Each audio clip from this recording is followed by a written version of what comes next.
Bueno, pues la imagen hasta el siglo XVIII, pues habría que verla desde varios puntos de vista. Por un lado, la recepción de la imagen y por otro lado, la percepción que podría tener esta imagen. La recepción de esa imagen, dice Benjamin, es una recepción excluyente. La imagen solamente va dirigida a unos pocos. Y esos pocos además tienen que estar formados en la tradición que supone la recepción de esa imagen. La percepción entonces además es pasiva, el público está en una actitud contemplativa, es decir, el público espera que la imagen le diga algo y que haga efecto sobre él. El observador no tiene que hacer muchas cosas, la imagen es una imagen objetiva, es una imagen imitativa, mimética, digamos. Y en ese sentido, pues él no tiene que aportarle nada a la imagen le aporta todo a él, ¿sí? Vemos que prácticamente el público está sometido por la imagen, no es una persona que actúe libremente o interprete libremente la imagen tiene un solo sentido y un solo fin. Las características propias de la imagen tradicional, es decir, de la imagen antes de la Revolución Industrial, es que, pues en primer lugar, son producto de la creación de un individuo. Ese individuo solía llamarse el genio creador. Ese genio creador tenía la capacidad de conocer la belleza por sí mismo, es un talento innato que trae consigo, como su nombre lo indica, y además entonces lo primero que diríamos de la imagen es que es única, ¿sí? Eso es lo que dice Benjamin sobre la unicidad de la obra. Lo siguiente es que la obra de arte cuando nacía en un aquí y ahora, es decir, un lugar donde la obra era el resultado de una declaración, una manifestación, un aparecer en un lugar específico, histórico, cultural, social, que hablaba de la tradición de un momento, ¿sí? Entonces ese es el famoso aquí y ahora de la obra. Es algo así como que nosotros no podríamos ir hoy día al Partenón en Grecia y recuperar de él nada, porque nosotros ya no somos esos atenienses de aquella época. ¿Sí? Tendríamos que haber nacido en aquella época y cuando nos enfrentamos al Partenón, ver surgir en el interior a Atenea, tal como lo veía cualquier ateniense del siglo V. Nosotros ya hoy día lo consideramos un itinerario de rigor, digamos, cuando vamos a Europa o a Grecia específicamente. Pero es un hecho turístico, no es realmente la experiencia de la obra de arte de la época. Ese es el tema del aquí y ahora. Lo otro que nos lleva es que la obra de arte tiene una autoridad. Esa autoridad es la que dice de la historia que ha tenido la obra de arte justamente. Habla del tiempo que ella ha recorrido y de lo que ha sucedido en ella. Por ejemplo, es capaz de decir quiénes la han poseído, por qué la han poseído, cuál fue la razón por la cual fue hecha. El otro tema que aparece de aquí, entonces es, retomo la originalidad, entonces quiere decir que es la única obra. La autenticidad además dice que es la obra de ese autor, ¿sí? Y que no es una copia, que es la original obra de ese autor. Entonces originalidad, autenticidad, autoridad, unicidad, aquí y ahora, para Benjamin resultan siendo un concepto que se llama el aura y es la característica del arte burgués. Solamente aquellos, y entonces volvemos y retomamos un poco la pregunta anterior sobre la percepción, solamente aquellos que estén educados en conocer esa lejanía de la que es capaz de hablar la obra, ¿sí? En su presencia habla de una lejanía, entonces solamente a esas personas la obra le habla. Y a los demás, a la masa, a la que se agolpa tratando de entender algo, ellos no la entienden, ellos sencillamente la adoran como algo que le han enseñado a adorar, pero que realmente no comprenden por qué, ¿sí? Esto nos lleva directamente a algo que anuncia Benjamin en este texto del arte en la época de la reproductibilidad técnica, y es que la obra ha cumplido hasta la era industrial una función cultural, es decir, siempre ha estado al servicio de un rito, ya sea un rito mágico o religioso, o sea el rito al culto a la belleza o al individuo del arte burgués. Dice Benjamin que en el siglo XX, entonces, justo con el advenimiento del socialismo, también aparece un nuevo rito, que es el rito al arte por el arte, ¿sí? Y este rito cierra completamente la posibilidad de una función social. El arte industrial tendría entonces la capacidad de tener una función social. La función de la imagen tradicional ha sido, según Walter Benjamin, la de la función cultural. Entonces, expliquémosla. En la antigüedad esta función fue mágica o religiosa, es decir, la obra de arte estaba al servicio de un rito mágico, como por ejemplo cuando hablamos de las pinturas de las cavernas, o de un rito religioso como las esculturas de los dioses griegos o romanos. Fíjense que cuando hablamos de la obra de arte en estas condiciones, es una obra de arte que, de nuevo, aquí podemos ilustrar perfectamente el tema de lo excluyente. Cuando estudiamos historia del arte nos damos cuenta que las imágenes de las cavernas estaban en el lugar más profundo y recóndito de la cueva. Quiere decir que esas imágenes no estaban para el pueblo entero, esas imágenes no estaban puestas allí para que todos las conocieran y todos las interpretaran y todos tuvieran una, digamos, una libre interpretación de ellas. Lo que tenemos es que había unos pocos iniciados que eran capaces de leer esas imágenes y que eran capaces de interpretarlas y de, digamos, de informar a los otros, ¿sí?, sobre lo que ellos eran capaces de leer en esas imágenes. El pueblo en general siempre ha sido excluido de la imagen, ¿sí?, de la interpretación de la imagen. Eso es lo que está viendo ahí Benjamin. Luego, hacia el siglo XV, él anota que aparece un nuevo ritual, y es el rito a la belleza y específicamente al individuo. En esta época que conocemos como el clasicismo, a partir de esta época, vemos que la imagen tiene como función el culto al individuo burgués, y vemos una gran cantidad de retratos. Ese es el género, digamos, el género por excelencia, el clasicismo. Es la construcción de un nuevo individuo, el individuo burgués, un individuo que está en ascenso y que a través de la obra de arte se confirma su ascenso. Digamos que esa fue una función que cumplió, que además de ser mágico-religiosa, tiene una fuerte función social. Y por otro lado, entonces vemos que hacia el siglo XX Benjamin nos anuncia la aparición de una nueva función ritual, pero es el rito al arte, y la conocemos como el arte por el arte. Ahí aparecen Dada y surrealismo. Es como que la obra de arte nace para rendir culto casi que de manera solipsista, pues. Es un culto en el que la obra de arte habla consigo misma. El arte dialoga solamente con el arte y dialoga solamente con el mundo que conoce del arte. Todo el resto está excluido, esta vez ya no por una iniciación ritual o por una iniciación social, sino que está excluido porque no conoce suficiente del mundo del arte.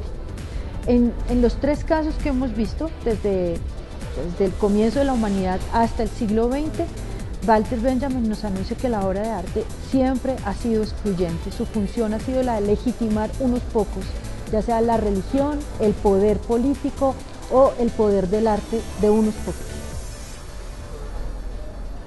Bien, las características de la imagen después de la revolución industrial y específicamente después de la aparición de la fotografía, la prensa, el cine, dentro de las características propias de esta nueva imagen no está el ser un original. La obra de arte no nace siendo única, con un aquí y ahora específico. De hecho, una imagen fotográfica tiene tantas posibilidades de moverse por el mundo y tantas posibilidades de ser interpretada, que incluso Benjamin dice que es necesario el pie de foto, porque si la imagen la soltamos, ahí sí, como dicen todos, una imagen vale más que 1000 palabras, una imagen puede decir lo que queramos, ¿sí? Entonces, si no le ponemos el pie de foto, la imagen puede decir cualquier cosa. Entonces, fíjense, nace sin ese famoso aquí y ahora, sin autoridad, porque incluso en muchos casos conocemos la imagen sin su autor. A veces sencillamente el autor no es importante, sino que es una agencia noticiosa que produce imágenes ¿sí? Es el caso del reportero gráfico, que en muchos casos no está ni siquiera se le da el crédito a él. Bueno, la imagen entonces no nace de un original, no es propio de su ser único, auténtico, original, tener un aquí y ahora,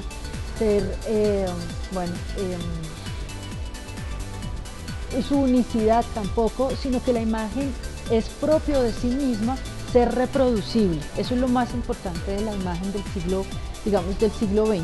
La imagen en la era industrial nace siendo reproducible. Imaginemos una película que fuera, después de todos los gastos que implica, que naciera con un solo original.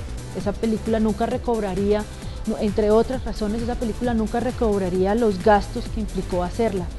En cambio, lo que supone de antemano es que ni siquiera el concepto original es propio de esta imagen, porque no sabríamos cuál es el original. El negativo no es una película, ¿sí? Y tampoco, y las copias, la primera copia tampoco es un original, ¿sí? Lo que supone es que va a ser copiado, reproducible. La reproductibilidad es la principal característica de la imagen en la era industrial. Por otro lado, entonces, eso va directamente relacionado con algo que Benjamin anuncia al comienzo de ese texto, y es que los cambios en la infraestructura, es decir, en los medios y modos de producción técnica, en los medios y modos de producción, digamos, de trabajo, ¿sí? De cómo se realiza el trabajo, van a implicar un cambio necesario tanto en la obra como en el creador, como en la recepción de la obra. Entonces ya no hablamos de una obra de arte original, auténtica, única, ¿sí? Con autoridad y todas estas cosas que hemos dicho, sino que por el contrario hablamos más bien de un objeto artístico que incluso se acerca mucho al objeto de uso cotidiano, con una cualificación estética, ¿sí? Cuando empezamos a ver, por ejemplo, un perfecto ejemplo de eso es la escuela Bauhaus, ¿sí? Donde encontramos una gran cantidad de objetos diseñados con altísima calidad, y una de las características de esa escuela es que todos los objetos diseñados en esa escuela debían ser objetos útiles, útiles en el sentido de que la sociedad los necesitaba para ser cada día mejor. La otra característica es que el creador, ya no hablamos del genio creador, sino que hablamos de un productor. Y este productor ya no está iluminado ni por Dios ni por la naturaleza, y no habla en términos solamente de belleza, sino que tiene un conocimiento técnico. Es un conocimiento técnico comprobable, ¿sí? Verificable, que además se hace universal y que puede ser aprendido en una academia. Y por otro lado, tampoco decimos que el receptor sea un receptor único, ilustrado o genial, o digamos iniciado en unas formas exclusivas de ver, sino que ahora encontramos que el público consumidor, ya no hablamos solamente de que recepciona la obra, sino de que consume objetos industriales. El público consumidor consume por varias razones. Puede ser un consumo solamente por entretenimiento, puede darse el caso del consumo por una necesidad, incluso que tenga que ver incluso con el hecho de educarse, que sería el otro caso, y el otro es un consumo politizado, que es el caso que habla Benjamin, por ejemplo, del arte al servicio de Stalin o de Hitler, ¿sí? Un arte en el cual el público vuelve a ser pasivo, pero activo en la medida en que admite a su líder político y reconoce el poder de su líder político. Entonces aquí tendríamos una cosa importante: la recepción de la obra de arte ahora es activa.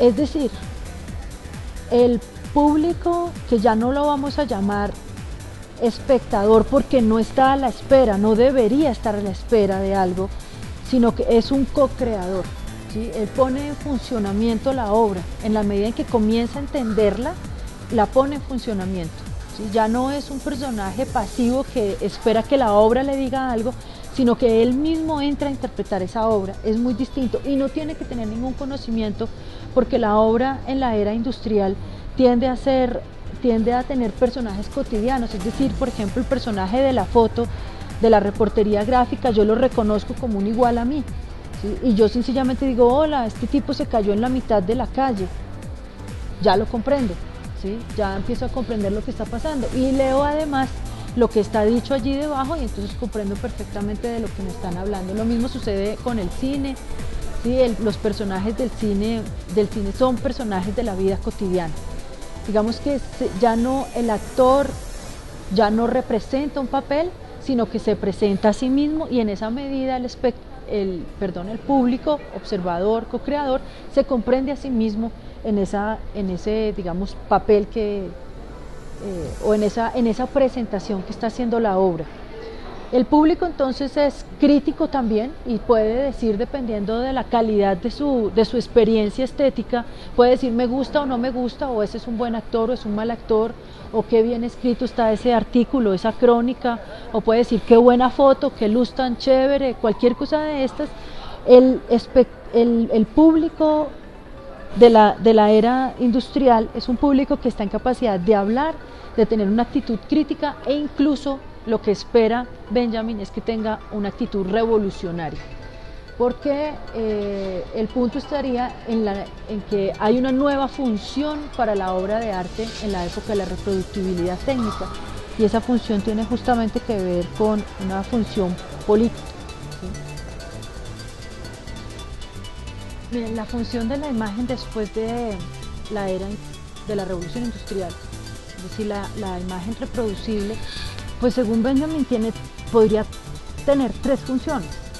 Una, seguir al servicio de un culto, que sería el culto al líder político, que es el caso ya citado que ellos están viendo en ese momento de los regímenes fascistas como Stalin, Mussolini, Hitler, que tienen una serie, por ejemplo, de cineastas a su servicio y que están creando propaganda política. Él dice, pues, la posibilidad que tiene, digamos que surge de aquí, es justamente el culto. De nuevo tenemos una imagen al servicio de un culto, en este caso es el culto a un líder político, una masa que lo sigue, que ha sido adoctrinada para seguirlo, y dice él, en este caso lo que encontramos es solamente una estetización de la vida, y en esos casos dice, lo único que sigue es la guerra. El otro caso es el caso Hollywood o la industria cultural, que es el caso que realmente nosotros estamos viviendo. La imagen está al servicio, o el arte se pone al servicio de la industria cultural, y ahí pues entonces está al servicio también de la moda, y tenemos un nuevo culto, ¿sí? El culto a la moda, el culto digamos, a la a la economía capitalista un poco, y aparece por ejemplo un caso muy interesante que aparece ahí y el cual está recalcando todo el tiempo, y eso que está en los años 30, está hablando de las estrellas de cine. Entonces dice, pues cómo le rendimos culto a través de un montón de elementos a las estrellas de cine, y de nuevo la obra de arte se aleja y comienza otra vez a hablar de una lejanía inalcanzable para nosotros. Cuando Benjamin está hablando de esas lejanías, está hablando nada más y nada menos que de la enajenación o alienación del individuo. El individuo no es libre frente a la obra de arte. La obra de arte solamente le dice, si ve, usted es tan poca cosa que ni siquiera puede alcanzarme. Un poco la estrella de cine, ¿sí? Lo que nos dice es, mira lo que tú quisieras ser, pero nunca vas a ser, porque solamente soy yo. De hecho, cuando Hollywood optó por llamarle a los protagonistas de sus películas estrellas, pues estaba justamente usando un nombre que definiera muy bien esa lejanía. En esos dos casos encontramos dos obras de arte en la época de la reproductibilidad técnica que cumplen exactamente la misma función que la obra de arte tradicional, culto a algo, ¿sí? Y además son tremendamente excluyentes. Pero por otro lado, la actitud del público frente a ellas es una actitud pasiva, de entretenimiento, de aceptación. Por otro lado, tendríamos el caso de lo que sostiene Benjamin, que es el arte con función social. Ese es el tema que realmente nos interesa. A partir de ese concepto de arte con función social, es que aparece justamente, se desprende dentro de la historia del arte, entonces los diseños, el periodismo, la reportería gráfica, bueno, el cine de autor, pero el cine con una función social, como por ejemplo habla mucho ahí en ese texto Benjamin de Chaplin, ¿no? y si pensamos en tiempos modernos, por el caso del trabajador de la fábrica que tiene que hacer un trabajo repetitivo y que termina enfermándose, pues uno se da cuenta, uno se reconoce en ese trabajador y dice, pues no, yo no quiero ser eso, yo no me quiero enfermar así. El arte con función social está dirigido a la masa, que esa es otra característica de la obra de arte en la época de la reproductibilidad técnica, no está dirigido al individuo, sino a la masa. Fíjense que en una película, en el cine, en el teatro, el cine, lo que hay es masa, y la masa reacciona todo el tiempo, entonces todo el mundo se ríe al tiempo, aunque se reprima inmediatamente, se ríe al tiempo, pero el hecho de reírse al tiempo significa que se reconoce como masa. ¿Sí? Y la idea aquí sería que la masa deje de ser designada como aquello amorfo, ignorante, despreciable de la sociedad, sino que se reconozca en su valor como fuerza motora de la sociedad. ¿Sí? La masa es la clase trabajadora, la masa son los consumidores además, la masa es la que mueve la sociedad realmente. Entonces, la idea del arte con función social es cualificar a tal punto la obra de arte que le permita a la masa reconocerse cada uno como individuo fuerte de la sociedad. Entonces, y además, por ejemplo, lo que hizo Bauhaus, empezar a producir, pues, o lo que pretendía hacer Bauhaus, ¿no? Empezar a producir una serie de objetos útiles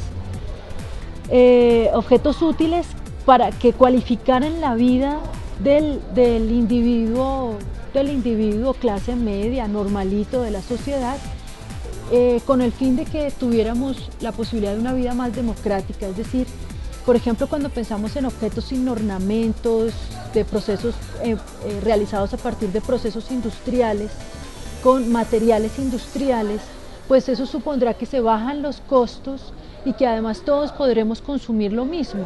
No hay unas personas que pueden consumir esto porque tienen ciertas capacidades económicas y otras que no pueden consumir nada. Aquí lo que supone el objeto en la era industrial, según el punto de vista de Benjamin, es que todos podríamos consumir por igual y eso cualificaría nuestra vida y nuestra identidad con el otro. Pero además supone que la obra de arte con función social es heterónoma, está al servicio de la sociedad, como su nombre lo indica, y entonces busca que la recepción de la obra de arte sea crítica, siempre crítica. Es decir, el observador, el público, en esta actitud crítica dice, no soporto las condiciones de la sociedad tal y como son, quiero una nueva sociedad para mí y voy a ser crítica, y entonces después de esa posición crítica, su posición revolucionaria. Voy a hacer algo para que eso se transforme. En ese sentido, pues la obra de arte se inserta totalmente en las condiciones históricas, culturales, sociales, políticas del momento y las rechaza, las critica y busca su transformación. Esa obra de arte, por supuesto, cuando uno habla de eso hoy día suena demasiado pues mamerto, me imagino, y a la gente le da un poco como de angustia cuando uno habla de eso, pero realmente eso cuando hablamos de arte con función social, pues a medida que este arte con función social, me falta aclarar una cosa, es altamente comunicativo, ¿sí? Y lo que más le importa es que la expresión esté directamente ligada a la comunicación.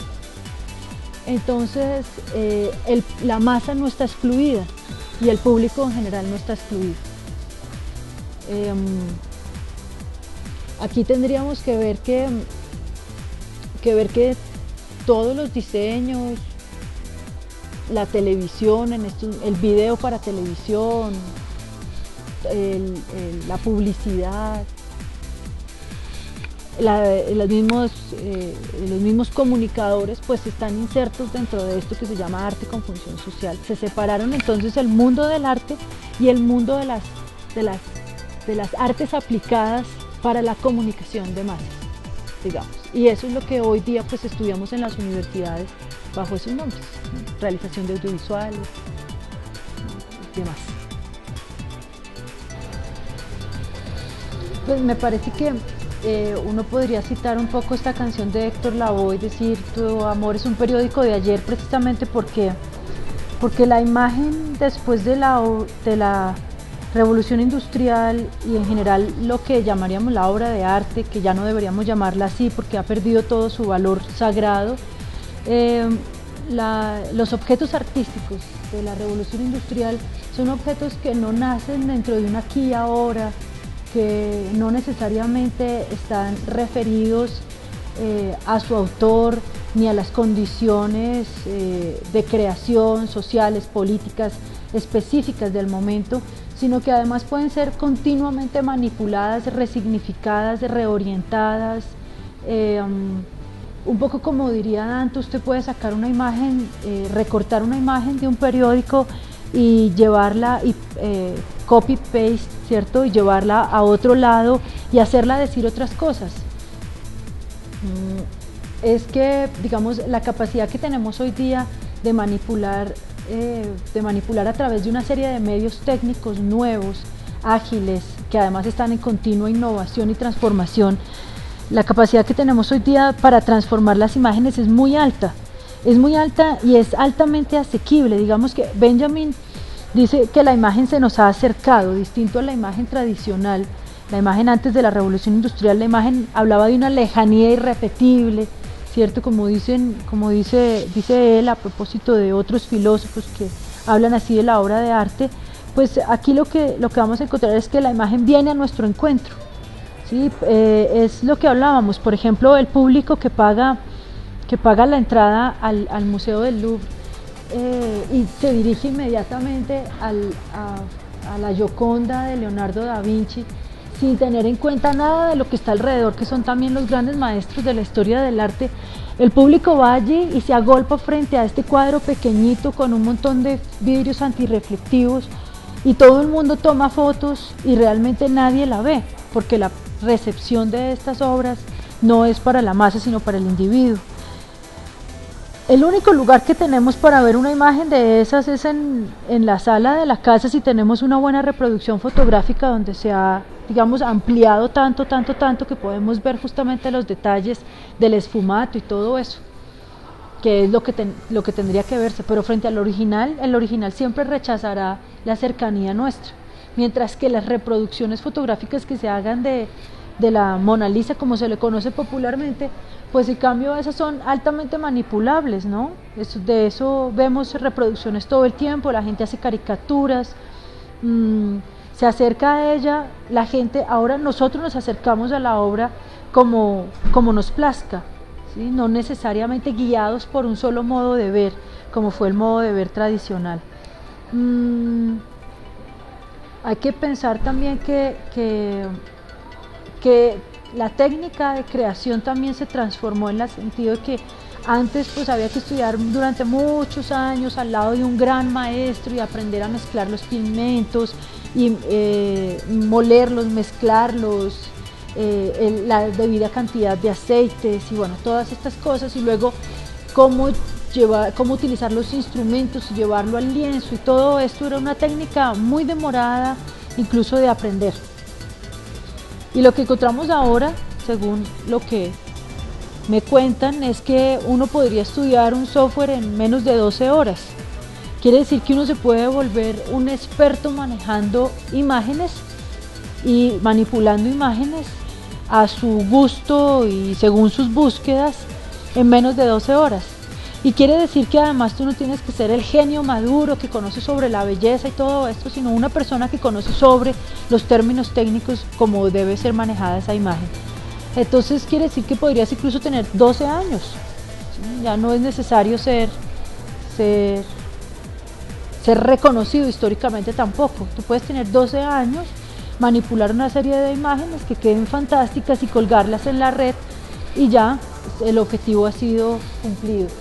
Yo creo que la imagen ahora, pues por eso que decía ahora de que uno es necesario justamente y precisamente por eso que la imagen tenga un pie de foto, es decir, que yo diga qué quiero decir con eso, porque si yo suelto la imagen así nomás, la imagen tiene tantas lecturas como receptores, ¿sí? Y tendríamos que tener en cuenta que pues eso que siempre nos dicen, una imagen vale más que 1000 palabras, porque si yo no controlo el poder que tiene a través de mi mensaje, pues yo puedo dejar que ella hable sola. Un poco como diría Danto, yo puedo tomar imágenes de un lado, del otro, y ponerlas en un disco, como hizo un poco Peter Blake en su disco del año, en un almanaque que hace para el año 2000, y coge imágenes de todo el siglo XX, y cuando las pone todas en esta especie de collage, pues encontramos un nuevo manifiesto. No importa si no sabemos de dónde proceden las imágenes, algunas son tan famosas que sabemos perfectamente qué conmemoró esa imagen, ¿no? Pero otras sencillamente son traídas y puestas acá como una especie de cita, descontextualizadas de su lugar original, y vienen a decir algo nuevo. Estamos en total... La imagen, la obra de arte es un hecho público ahora. De hecho, no es obra de arte, es un hecho público, y como hecho público podemos hacer con ella lo que queramos a nuestro antojo un poco. Eso pues podría ser irresponsable e incluso peligroso, pero entonces uno paga copyright.